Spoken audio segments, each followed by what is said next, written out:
This episode is brought to you by the Golden Saucer Podcast and GoldenSaucer.net. Get them on iTunes.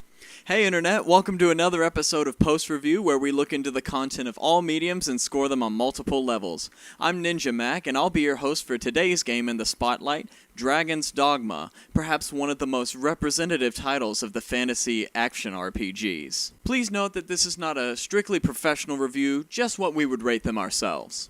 Now with that said, here are the overall scores out of 10. Innovation, 10. Storytelling, 5. Accessibility, 7. Pacing, 8. And presentation, 8. Now let's get straight into innovation. I gave this game a perfect innovation score because of many reasons. 1. Capcom created such an immersive fantasy world that is not only sizable, but also fills players with a sense of power, courage, and fear. Conquering giant monsters, traversing the open fields, and delving into all the small crevasses will fill you with a sense of wonder as you travel through the world of Dragon's Dogma. 2. The combat system allows you to tackle beasts from the smallest bug to the towering griffin. All playable classes, the warrior, strider, and mage, and even the advanced vocations, will give you all the skills and weapons you need to face any foe you may find. 3.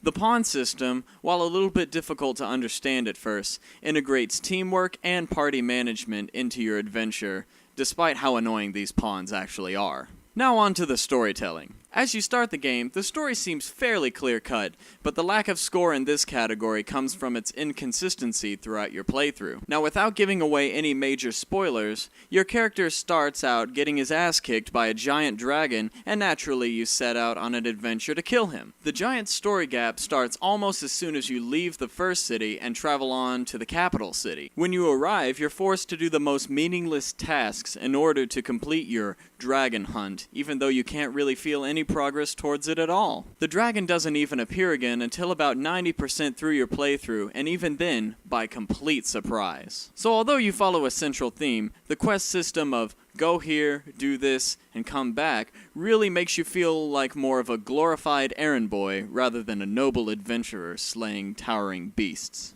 As for accessibility, I feel confident in saying that this game could be picked up by a broad range of gamers. You don't necessarily have to be a complete fan of fantasy or a hardcore RPGer to enjoy this title. If you follow the general guidelines and the pawn's incessant comments about how many roads there are, what's that in the distance, or how obviously huge the monster in front of you is, you're more than capable of enjoying this game. The leveling system is a good way to keep track of your progress, but lacks the actual statistics to know how you'll match up against other enemies you may find.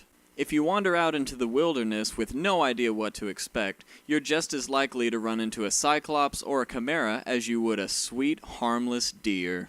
This can be avoided by careful planning and sticking to your drawn-out path, but since when does an open-world game call for that? And even though I find it exciting to not always know what lies around the corner, this could be a serious hindrance for gamers. And to pacing, Dragon's Dogma has a well-laid-out set of events that happen over the course of the game, but the discrepancies lie in between these events. Cutscenes play out just about as well as the game does, but it can be a seemingly long time between events that shape the story.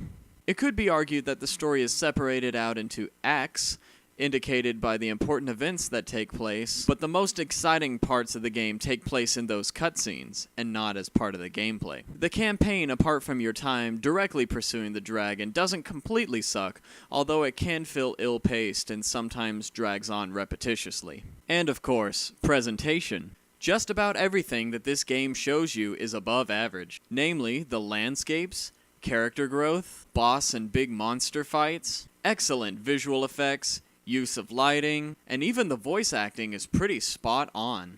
The music fits nicely into the world it was designed for.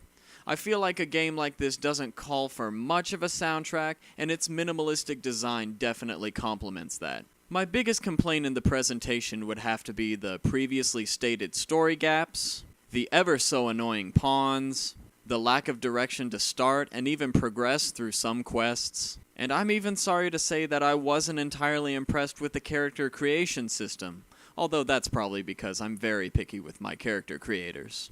This game scores a 38 out of 50, or just above 75% on my scoreboard. Just about the same that other big-name reviewers gave it. So tell me, how do you deal with the ever-so-annoying pawns? I make a habit out of throwing them off the cliff when they start to repeat themselves. Let me know how you do it in the comments below. Thanks for tuning in to this episode of Post Review, and don't forget to like, comment, subscribe, and share our other videos here at Omni Entertainment Studios. Stay groovy, Internet.